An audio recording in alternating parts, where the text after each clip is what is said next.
I will explain to you. Professor Singh, please.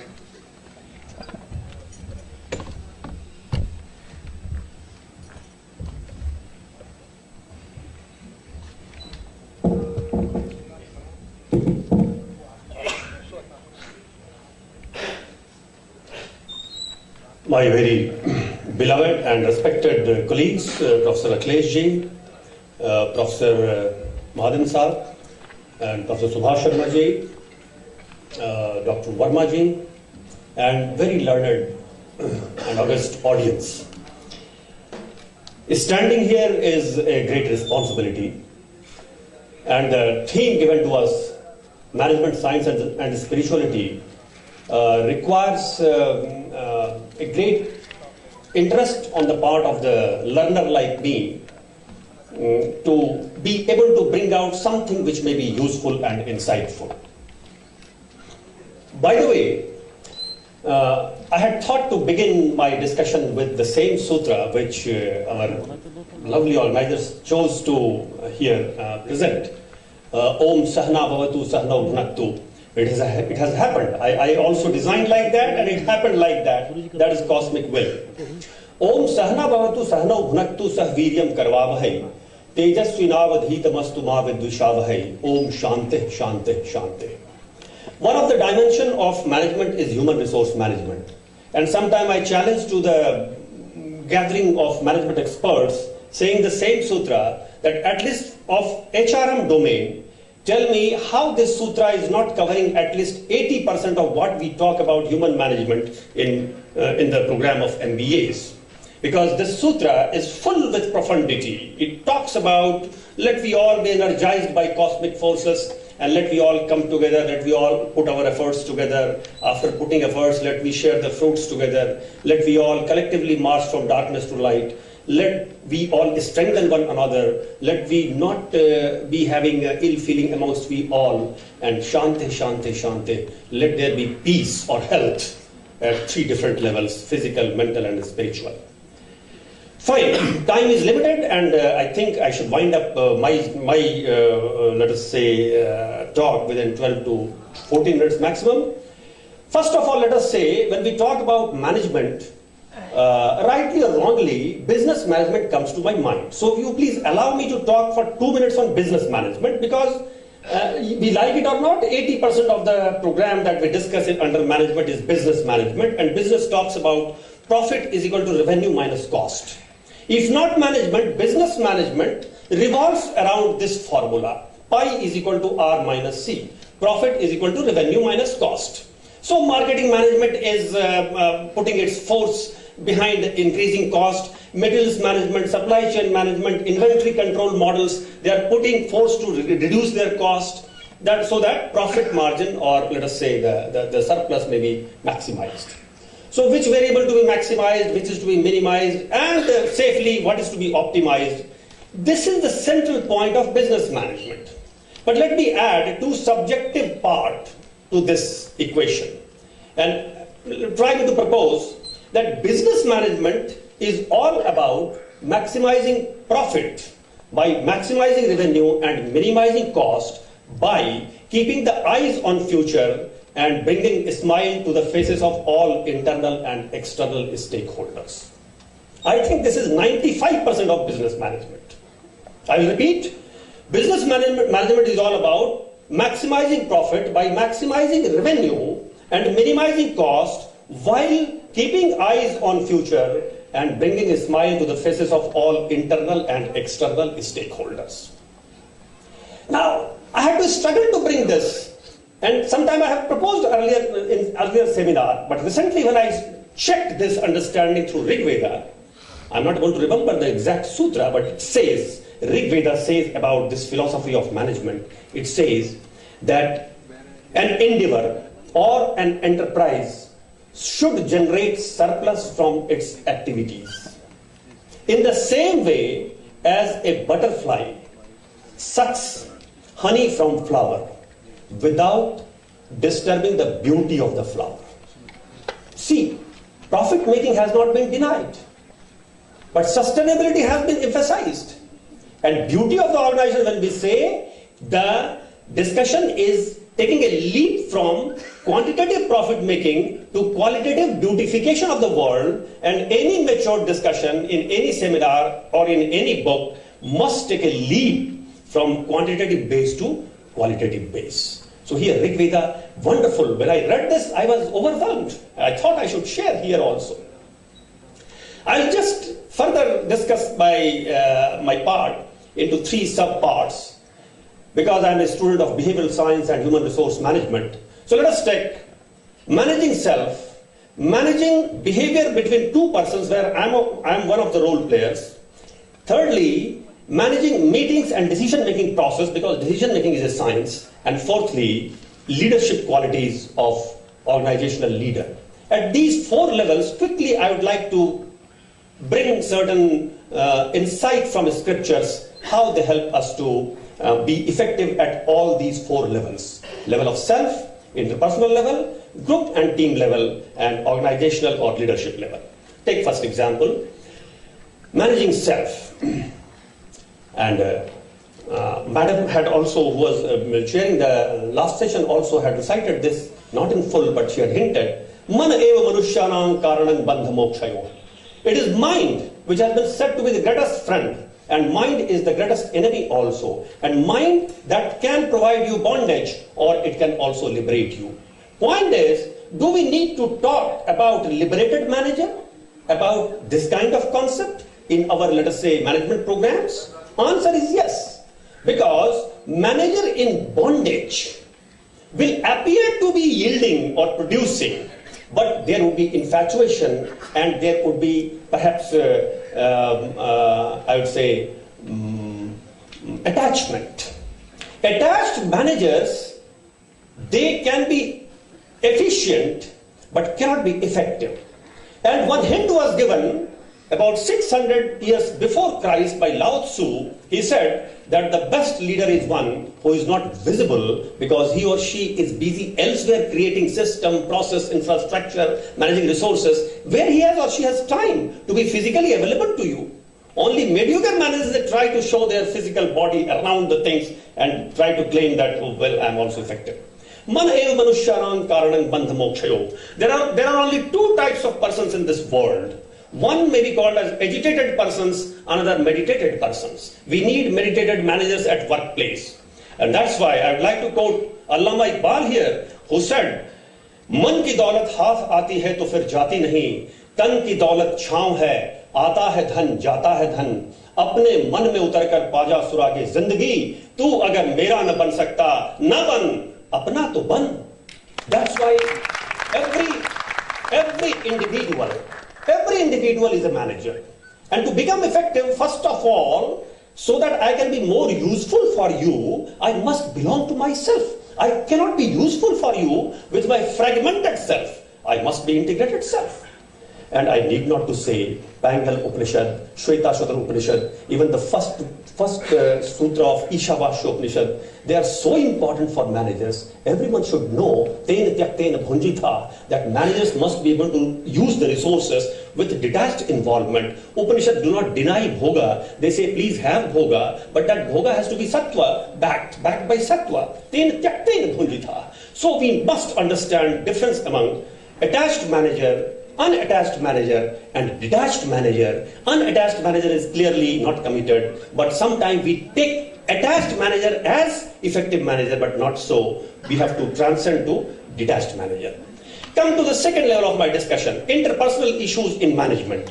And American Management Association says there are 23 different shades of interpersonal situation at workplace, and for every shade, 3 days formal training program should be given. This is recommendation by one of the highest body of management, American Management Association. It means each one of us, if we want to be effective at interpersonal situations, we deserve 69 days of training only on interpersonal dimension. It means it is emphasizing the importance of interpersonal effectiveness.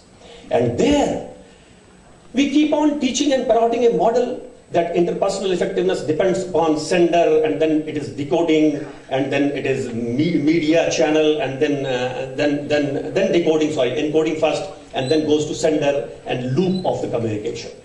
But our scriptures provides insight, and it says at many places directly says, indirectly says that communication skills does not mean only language skill. It is only one part of that. That's why I'm not against language skill, but if we think language skill is equal to communication skill, it is wrong.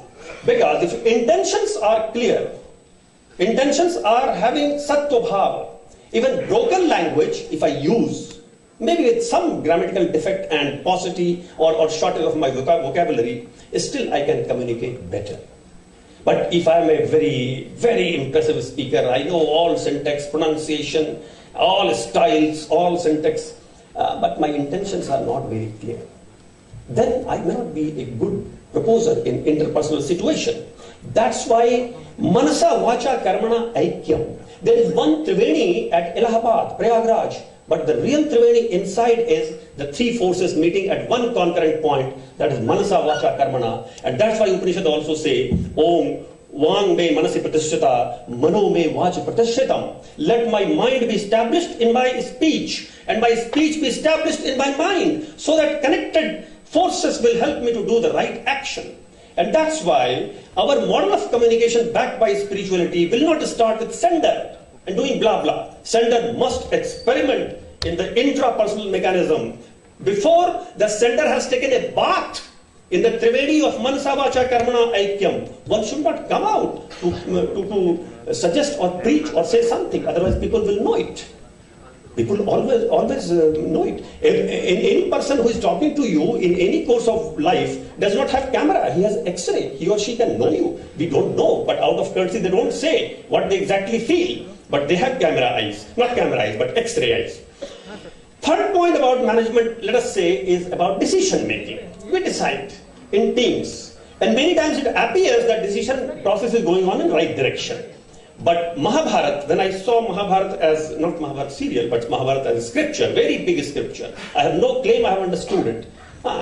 Just I have passed on my eyes to the lines of Mahabharata. No claim I know it. But when I connected many sutras at one place, I found a wonderful flow how people should behave in a meeting situation where decisions are going on. And the hierarchy of communication during team decision, I would just like to propose for your thinking. It says the worst way of interacting in a team decision situation is that you speak whatever comes to your mind. In English it is called blah blah. Since I have to say, I must say. This is the worst. Better than this is to maintain silence. Don't say. Speak silence. But many times we think silence is golden. But scripture says no. Better than maintaining silence is to speak what is truth.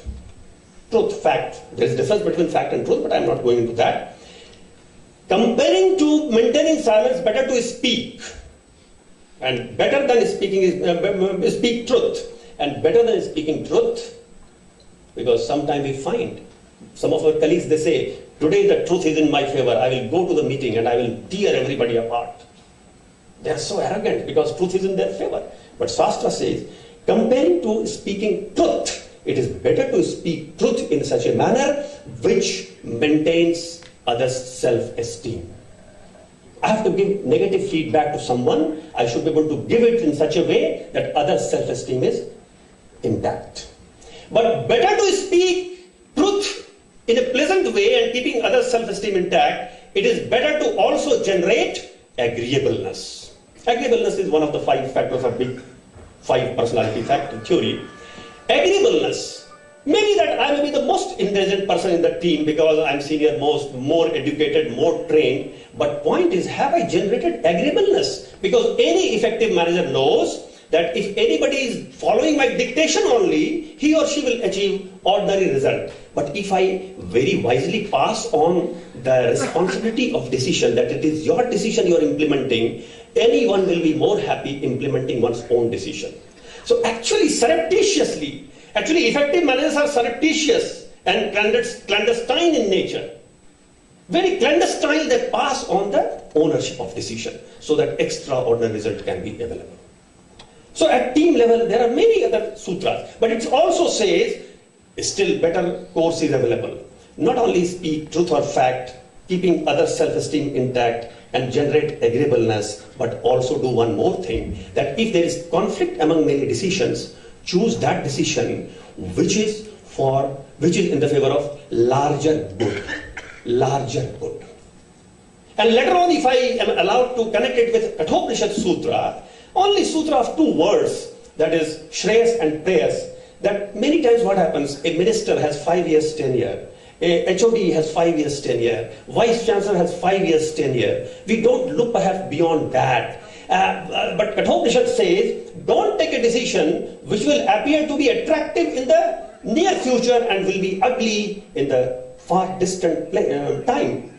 So, Shreyas Preyas formula combined with Mahabharata Sutras, it will also say, decide in favor of Shreyas. And Shreyas in the beginning may not be attractive, but end result is sweeter. And Preyas, its drawing room is very, very alluring, inviting, but living room is full of hellish experiences. So decide accordingly. And one last point I would like to add about leadership. Leadership qualities and spirituality and Indian scriptures, vast literature again, on each of the points I am trying to raise. On leadership it has been said in Bhagavad Gita, and I would like to quote here, Yat yat acharati shrestha tat tat iv itirojana. I am pronouncing with Sandhi Vichhet. Yat yat acharati shrestha tat tat iv itirojana sa yat pramanam kurute lokah tat anuvartate. What does it mean? It simply means nobody is listening what you are saying through your tongue. Everybody is listening your action. Yat yat acharati shrestha. As the shrestha, seniors, elders behave, that becomes a landmark, a kind of reference point for juniors to behave. So, what is the best way to give a speech to my subordinates? The best way is to speak less and do as I want them to do. So, why? Because they are listening my action. They are not listening my speech. I think even my son and daughter, they do not listen my speech. They listen my action. So, any seniors need to be more cautious. If you are elder brother, if you are senior in the organization, and so on. So, yat yat acharati shrestha tat tat ivitrojana. So, yat pramanam kurute lokah tat anuvartate. There is one point, but Patanjali Yoga Sutra is the sutra for attaining nirvana, because ultimately it leads to asampragyat samadhi. But there is a sutra given there which leaders should follow, and that says maitri karuna mudit upekshanam sukha dukha punya apunya vishayanam bhavanatah chitta prasadanam. Means we should behave accordingly, differently to different people. So to me, impartiality is not equal absolute behavior. Impartiality is equal proportional behavior. I must be able to say highly productive employee as well done, you are highly productive. But to lowly productive employee, I must be able to say your production is low, but doesn't matter, you can improve it, tell me what I can do for you. But I'm not using the same sentence for both of them. So impartial persons are not those who are absolute impartial to all. They are proportional impartial. Jisko jaisa zarurat, usko waisa diya. So I will end my discussion by saying that Tulsidas has also given in his Ramcharitmanas, Mukhiya mukso chahiye, khan pan mahue, palai posai sakal ang tulsi sahit vivek. A leader should be like a mouth which eats but does not equally distribute the nutrition, or let us say the food. It makes my, let us say, this part of the body a little thinner than my thigh. But say my arm may complain, hey, mouth, you are making thigh thicker and me thinner. Then mouth will say, it is not equal distribution, it is equal proportional distribution. Thigh needs to be more stronger than you, so I'm sending it there. Mukhiya mukso chahiye, khan pan mahu ek, palai posai sakal ang, tulsi sahit vivek. With wisdom, it distributes resources. Thank you very much. I must leave this place now because time is limited. So nice. Thank you.